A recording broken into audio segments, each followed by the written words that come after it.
अस्सलाम वालेकुम आ वीर। गल सुन के जी सानू भी बड़ा शौक सीगा बाहर जाण दा जेहड़ा ना असीं भी बड़े बंदे नूं आख्या सानू कोई वीज़ा लै दिओ जेहड़ा ना असीं इत्थे बड़े तंग ने। उत्थे कम्म भी कोई नहीं, सवेरे उठ खड़ोना नाश्ता करना ही ते निकल जाना है मोटरसाइकिल ते फिर तुर के आ जाना घरे। 12 बजे रोटी खानी ते फिर आके सौ जाना जी। कोई कम्म नहीं जी, बड़े सैट सीगे उत्थे, अपनी मौज मस्ती नाल जिंदगी गुजार रहे सीगे।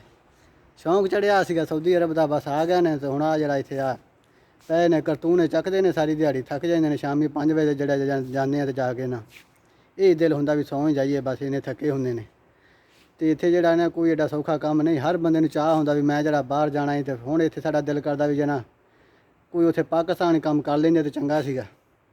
ਵੀ ਹੁਣ ਸੋਚਦੇ ਹਾਂ ਵੀ ਕੋਈ ਉੱਥੇ ਸੈੱਟ ਕਰ ਲਈਏ। ਐਡੀ ਛੇਤੀ ਉੱਥੇ ਫਿਰ ਜਾ ਕੇ ਸੈੱਟ ਨਹੀਂ ਹੁੰਦੇ ਕੰਮ। ਪਹਿਲੇ ਤਾਂ ਉੱਥੋਂ ਆਉਣਾ ਜਿਹੜਾ ਸੌਖਾ ਹੀ ਬੰਦਾ ਆ ਜਾਂਦਾ ਏ।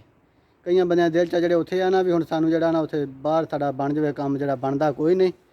ਅਤੇ ਇਹ ਸੌਖਾ ਹੀ ਬਾਹਰਲਾ ਜਿਹੜਾ ਬਣਾਉਣਾ ਉਹ ਸੌਖਾ ਹੀ। ਇੱਥੋਂ ਜਿਹੜਾ ਛੱਡ ਕੇ ਫਿਰ ਜਾਣਾ ਹੈ ਨਾ ਇਹ ਔਖਾ ਹੀ। ਇੱਥੇ ਫਸ ਜਾਂਦਾ ਬੰਦਾ ਆ ਕੇ।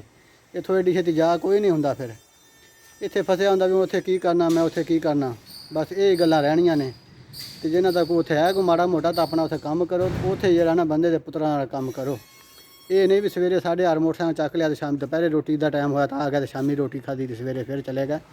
ਇੰਝ ਕੋਈ ਨਹੀਂ। ਅਤੇ ਫਿਰ ਇੰਝ ਫਿਰ ਜਿਹੜੇ ਨਾ ਵੱਡੇ ਜਿਹੜੇ ਬੰਦੇ ਹੁੰਦੇ ਜਿਹੜੇ ਫੇਰੇ ਟੋਰੇ ਵਾਲੇ ਜਿਹੜੇ ਕਹਿੰਦੇ ਨੇ ਬੜਾ ਕੰਮ ਸੈੱਟ ਸੀਗਾ, ਸਵੇਰੇ ਘੁੰਮ ਫਿਰ ਕੇ ਅਤੇ ਸ਼ਾਮੀ ਵੀ ਰੋਟੀ ਖਾ ਕੇ ਘਰੋਂ ਅਤੇ ਫਿਰ ਉਹ ਅੱਕ ਕੇ ਘਰ ਵਾਲੇ ਵੀ ਵੀਜ਼ਾ ਹੀ ਲੈ ਦਿੰਦੇ ਨੇ। ਅਤੇ ਫਿਰ ਇੱਥੇ ਆ ਕੇ ਬੰਦਾ ਸੋਚਦਾ ਵੀ ਹੁਣ ਕੀ ਕਰੀਏ ਅਤੇ ਕੀ ਨਾ ਕਰੀਏ। ਕੁਛ ਵੀ ਨਹੀਂ, ਫਿਰ ਕੀ ਕਰਨਾ। ਫਿਰ ਫਸਿਆ ਹੁੰਦਾ ਇੱਥੇ ਕੰਮ ਕਰਨਾ ਹੀ ਪੈਂਦਾ ਨੇ। ਜਿਹੜੇ ਮਦੀਰ ਆ ਫੋਰਮੈਨ ਉਹ ਕੰਮ ਕਰਾਉਂਦੇ ਨੇ, ਫਿਰ ਫਸਿਆ ਬੰਦਾ ਕਰਨਾ ਹੀ ਆ। ਇਹ ਸਾਡਾ ਪਹਿਲਾ ਵਲੋਗ ਹੈ ਜੀ। ਵੀਡੀਓ ਚੰਗੀ ਲੱਗੀ ਤਾਂ ਲਾਈਕ ਔਰ ਸਬਸਕ੍ਰਾਈਬ ਜ਼ਰੂਰ ਕਰਿਓ ਜੀ।